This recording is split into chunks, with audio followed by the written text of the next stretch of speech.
Cyborg Dog and Sidekick Teddy versus Evil Robot Boss. I will destroy the world and you in it. No way, Buster. Okay. That's cool with me. Oh, that stings me down deep it does, I say.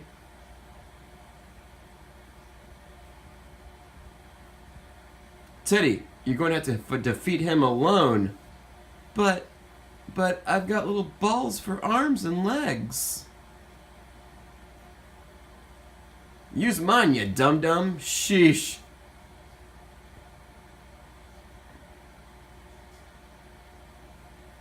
What's up now, sucker? You want to cuddle with me after this, son?